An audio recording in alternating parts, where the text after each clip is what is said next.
2021년 5월 2일 이 시간 아름다운 교회 교육부 헌신 예배로 시작하겠습니다. 다 같이 묵도하시겠습니다. 기쁨으로 여호와를 섬기며 노래하면서 그의 앞에 나갈지어다. 아멘. 살아계신 하나님 아버지, 은혜와 사랑으로 감사드립니다. 지난 한 주간도 주님의 사랑과 은혜 가운데 살아가게 하시고 오늘 거룩하고 복된 주일에 아름다운 교회 교육부 헌신 예배로 하나님께 영광 돌리며 예배드리게 하심을 감사드립니다. 부족한 저희를 교회학교 교사로 섬기게 하시고 주님의 사명을 감당하게 하심을 감사합니다. 오늘 저희 아름다운 교회 교육부 헌신 예배에 마음과 뜻과 정성을 다해 헌신 예배를 드리오니 우리 예배를 받아주시옵소서.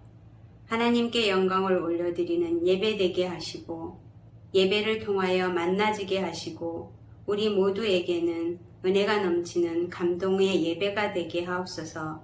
감사드리며 예수님의 이름으로 기도드립니다. 아멘.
성시교독 112편. 이는 곧 너희의 하나님 여호와께서 너희에게 가르치라고 명하신 명령과 규례와 법도라.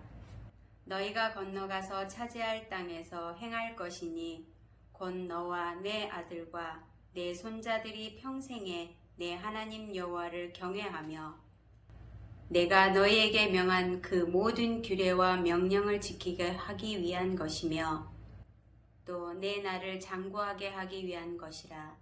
이스라엘아, 듣고 삼가 그것을 행하라. 그리하면 내가 복을 받고 내 조상들의 하나님 여호와께서 내게 허락하심 같이 젖과 꿀이 흐르는 땅에서 내가 크게 번성하리라. 이스라엘아, 들으라. 우리 하나님 여호와는 오직 유일한 여호와시니 내 마음을 다하고 뜻을 다하고 힘을 다하여 내 하나님 여호와를 사랑하라. 아멘.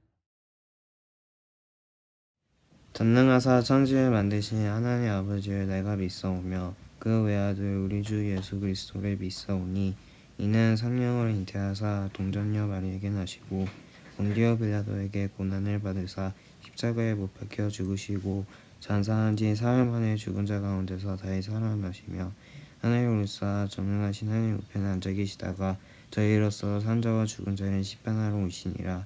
성령을 믿사오며 거룩한 공회와 성도가 서로 교통하는 것과 죄를 사하여 주시는 것과 몸이 다시 사는 것과 영원히 사는 것을 믿사옵나이다. 아멘.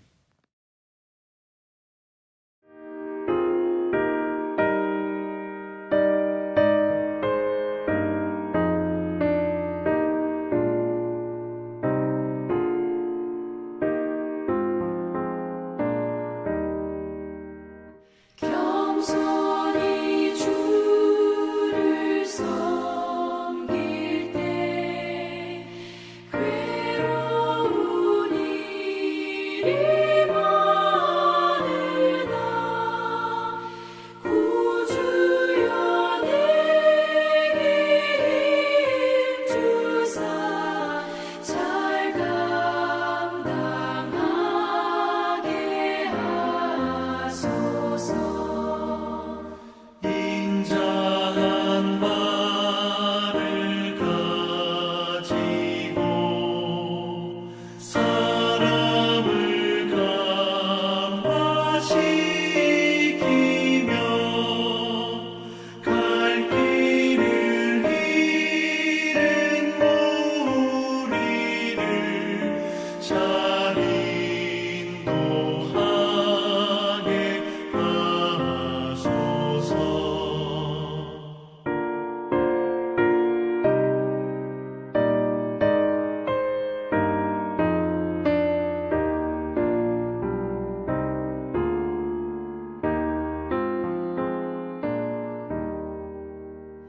구주의 귀한 인내를 깨달아 알게 하시고 굳건한 믿음 주셔서 늘 승리하게 하소서. 장래의 영광 비추사 소망이 되게 하시며 구주와 함께 살면서 장평강 얻게 하소서.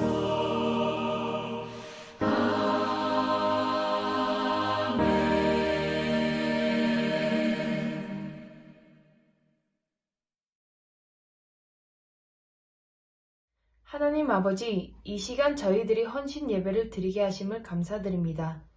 또한 지금까지 코로나로부터 건강을 지켜주셔서 감사합니다.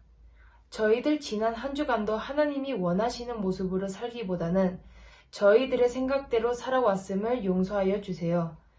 오늘 이 예배를 통하여 우리의 힘으로만 살 수가 없고 하나님을 믿고 따를 때 의미 있는 삶을 살 수 있다는 것을 깨닫게 하여 주세요. 또한 이 시간 마음 문을 열고 하나님을 받아들이는 귀한 예배가 되게 해주세요. 우리 교육부 한 사람 한 사람 기억하여 주시고 인도해 주실 것을 믿사오며 예수님 이름으로 기도드립니다. 아멘.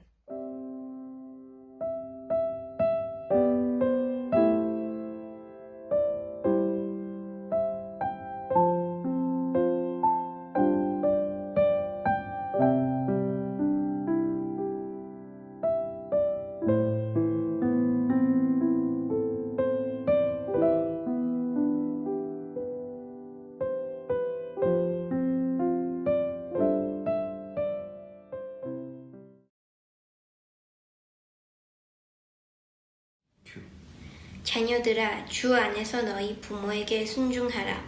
이것이 옳으니라. 내 아버지와 어머니를 공경하라. 이것은 약속이 있는 첫 계명이니 이로써 내가 잘되고 땅에서 장수하리라. 또 아비들아 너희 자녀를 누역게 하지 말고 오직 주의 교훈과 훈계를 양육하라.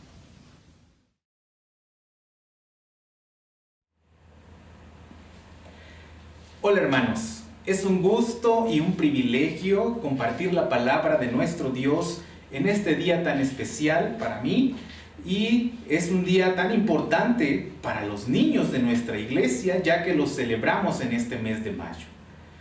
No cabe duda que todos y cada uno de nosotros fuimos niños y en dicha etapa de nuestras vidas tuvimos vivencias y experiencias que siempre vamos a recordar.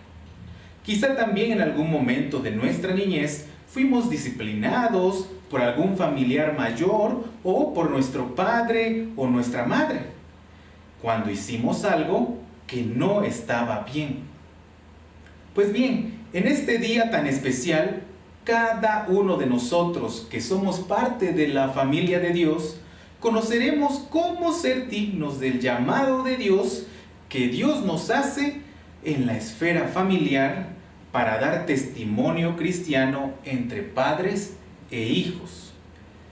El pasaje que he escogido para compartir con ustedes es un pasaje muy bonito del apóstol Pablo. Y como ya leímos, este pasaje se encuentra al final de la carta a los Efesios, la cual era una iglesia que estaba en la ciudad llamada Éfeso.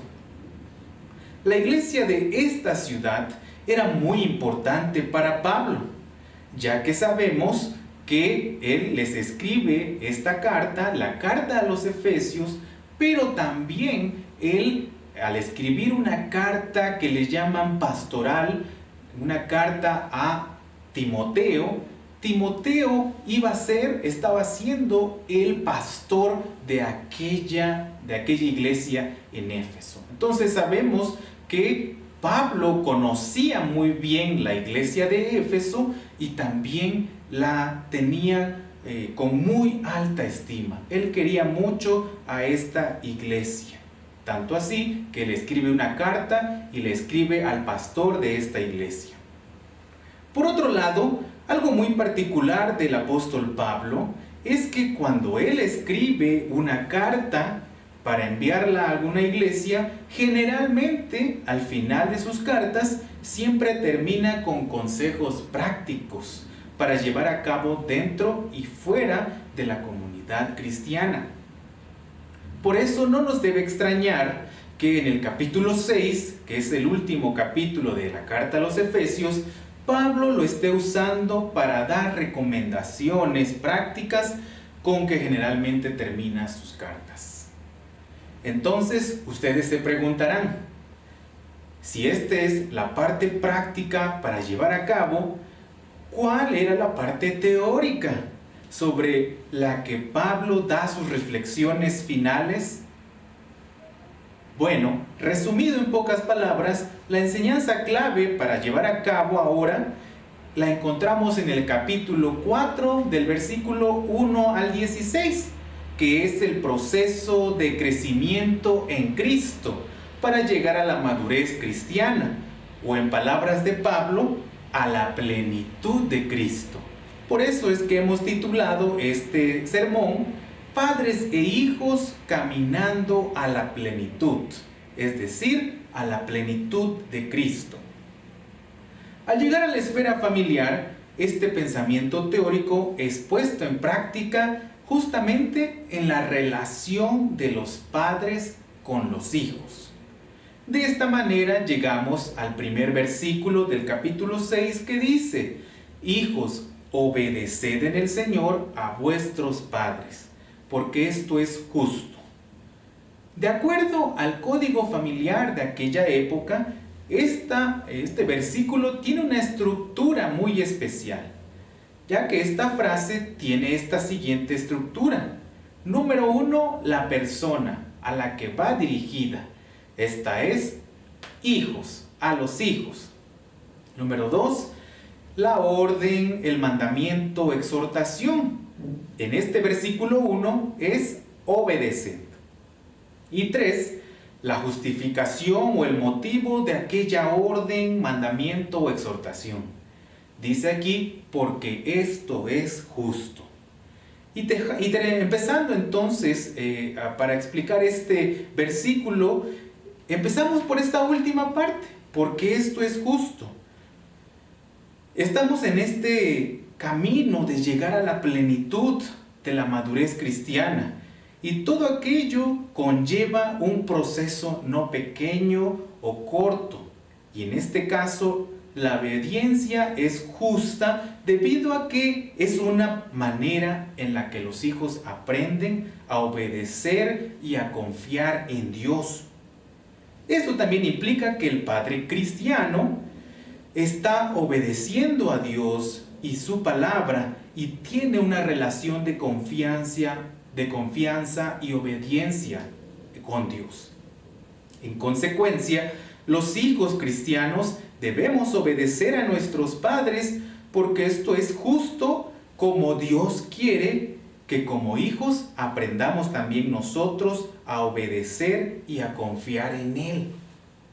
Por eso Pablo especifica que esta obediencia de los hijos a los padres es en el Señor, que se entiende en la obediencia de los padres a Jesucristo y de los hijos a sus padres. Después de este primer versículo, el apóstol recuerda la ley mosaica. Sí, aquella que Dios les da allá en el Sinaí, en el Éxodo. Y Pablo continúa dirigiéndose a los hijos en el código familiar y pronuncia una segunda exhortación. Honra a tu padre y a tu madre, que es el primer mandamiento con promesa, para que te vaya bien y seas de larga vida en la tierra. Hay que notar en este pasaje que pasa de lo general a lo particular. Ya no habla en general con la palabra hijos, sino ahora se dirige directamente cuando dice honra a tu padre y a tu madre, lo cual sirve para individualizar ese mandamiento. Otra cosa que debemos notar es el cambio de palabras. Pasa de la palabra obedecer a honrar. Esto significa que honrar indica un alto honor al padre y a la madre, que también incluye obedecer, pero más ampliamente involucra el cuidado de los padres y se enfoca, más que en las acciones, en una actitud interna de darle a los padres un alto valor. Así como en el primer versículo expresa que obedecer es justo, en el versículo 2 el apóstol afirma que es el primer mandamiento con promesa. ¿Por qué? Porque esta es la justificación que hay una promesa de parte de Dios al honrar a nuestros padres. Esto lo hace el apóstol para despertar nuestra esperanza y dar mayor alegría a nuestra obediencia. Algo que hay que decir es que Dios siempre cumple todas sus promesas y que nosotros creemos que la Biblia es la palabra de Dios. Por tanto, si obedecer y honrar a nuestros padres terrenales tiene una promesa de Dios, podemos estar 100% seguros que Dios cumplirá esa promesa en nosotros, ya que Dios nunca miente. Pero, ¿cuál es la promesa divina que Dios hizo desde los tiempos de Moisés, pero que ahora vuelve a mencionar con el apóstol Pablo? Bueno, la tenemos muy clara y explícita en el versículo 3. Para que te vaya bien y seas de larga vida en la tierra. Podemos ver entonces que la justificación es doble para llevar a cabo este mandamiento. Porque por un lado, obedecer y honrar a nuestros padres nos salva de cometer muchos problemas y errores, así como ser librado de mucho castigo que viene de desobedecer y llevar una vida de rebeldía en contra de nuestros padres. Por otro lado, obedecer y honrar a nuestros padres tiene la promesa divina de tener vidas largas y lleno de días en esta tierra. Sí, escuchamos bien, en esta tierra. Al llegar al versículo 4, nos encontramos con algo nuevo, muy interesante y quizás hasta revolucionario, ya que vamos a ir viéndolo en el contexto. Esto es algo nuevo porque no estaba en la parte de la ley mosaica. Ahora dice un mandamiento para los padres, una exhortación. Para terminar con la esfera familiar, Pablo se refiere expresamente a los padres, a los cuales les dice: no provoquéis a ira a vuestros hijos, sino criadlos en disciplina y amonestación del Señor.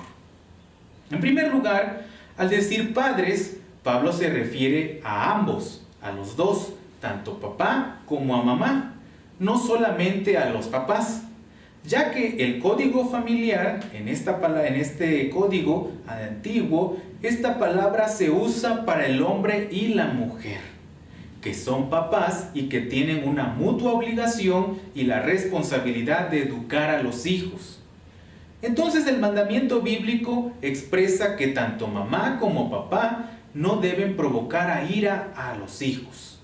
Esto es algo revolucionario para la época de Pablo y quizá para nosotros también, ya que pone al mismo nivel de la obediencia y la honra a los padres el que los padres cristianos tomen en cuenta dos cosas: los sentimientos y las decisiones de los hijos. Imagínense en una sociedad romana donde el padre de familia es la autoridad absoluta y la decisión, los sentimientos del hijo no tienen ningún valor.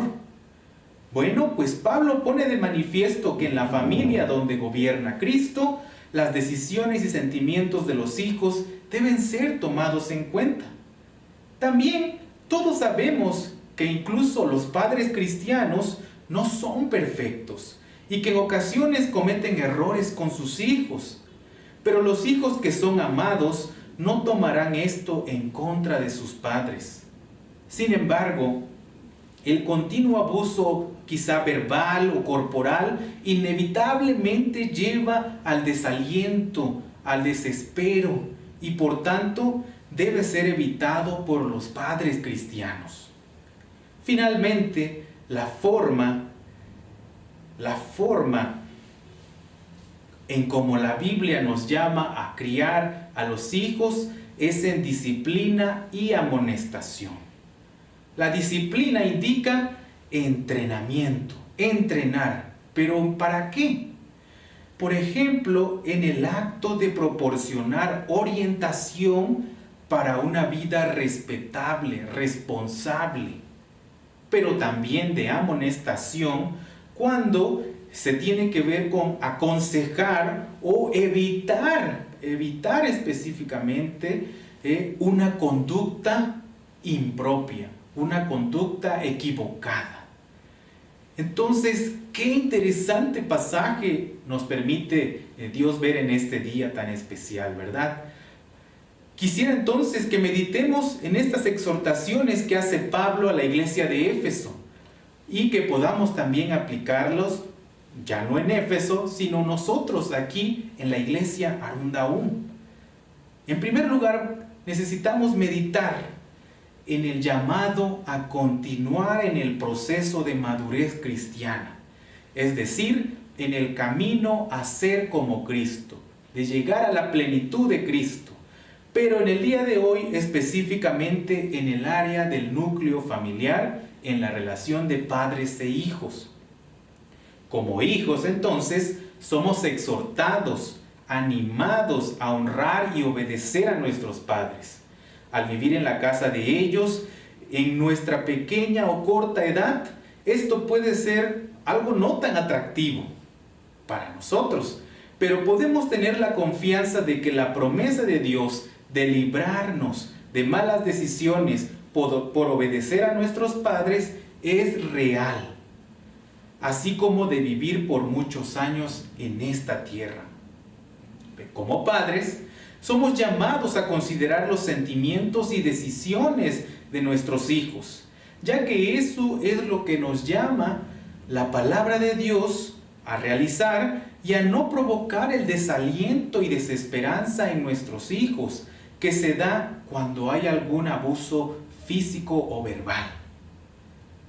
Sé que hoy celebramos a nuestros niños, pero en esta porción bíblica nos lleva como familia cristiana a desafiar nuestros modelos de crianza, así como a vivir una vida en obediencia y honra a nuestros padres, como dice la Escritura, como si lo estuviéramos haciendo al Señor mismo. Les invito a orar. Dios, gracias por esta palabra que tú nos das a través de Pablo. Gracias, Señor, porque nosotros podemos reflexionar en ir creciendo cada vez más en la madurez cristiana. Permítenos como padres llevarlo a cabo y permítenos como hijo también hacerlo, Padre. Porque te lo pedimos en el nombre de Jesús. Amén.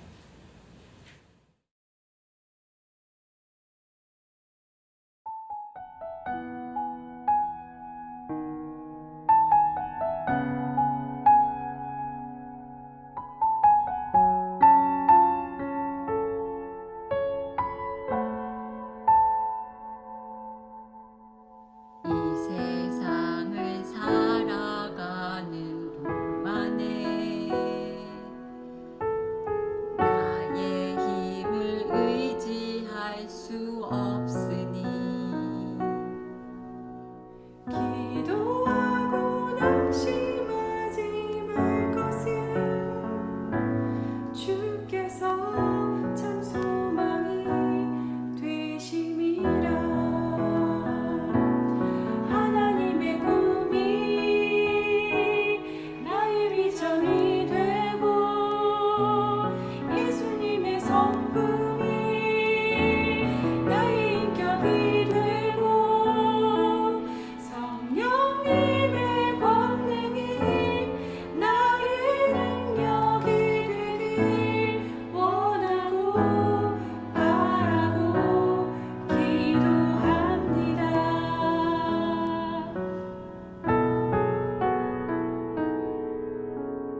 이 세상을 살아가는 동안에 나의 힘을 의지할 수 없으니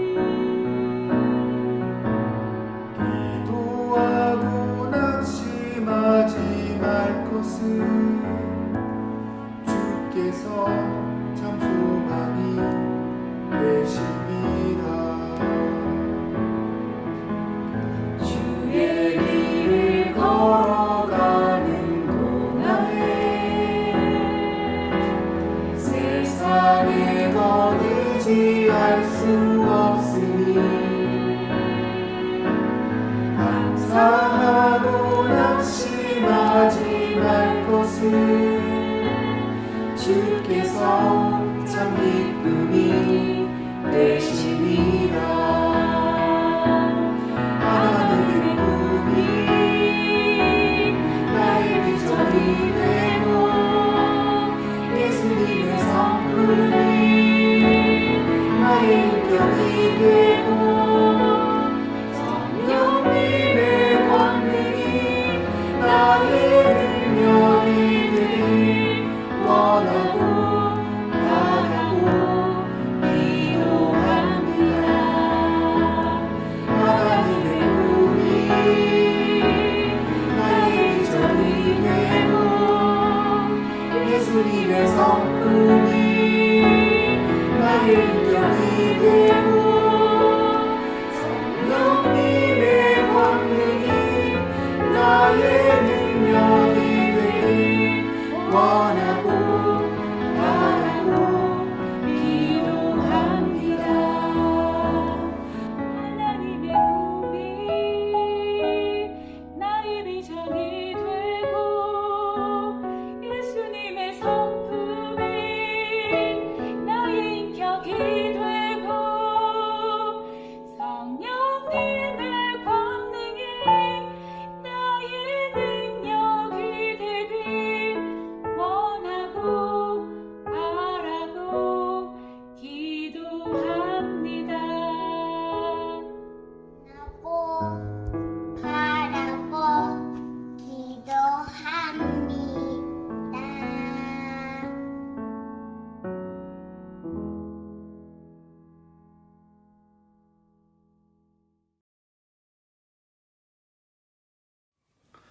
네, 축도하겠습니다.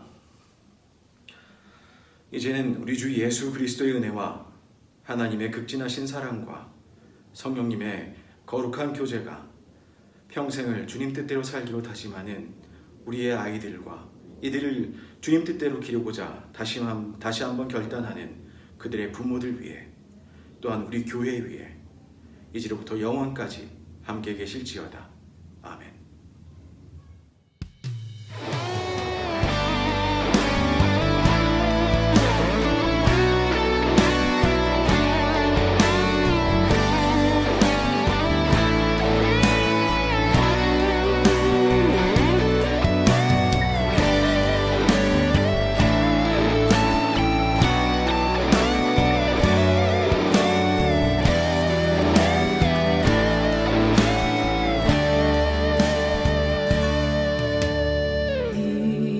이곳에 생명샘 솟아나 눈물 골짝 지나갈 때에 머잖아 열매 맺히고 웃음소리 넘쳐나리라.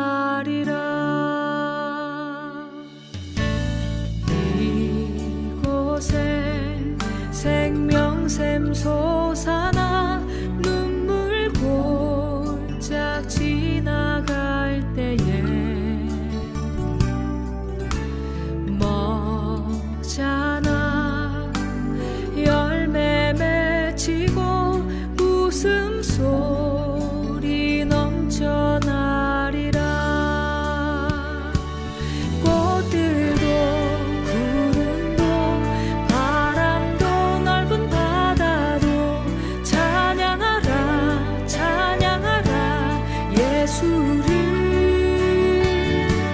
하늘을 울리며 노래해 나의 영혼아 은혜의 주 은혜의 주 은혜의 주.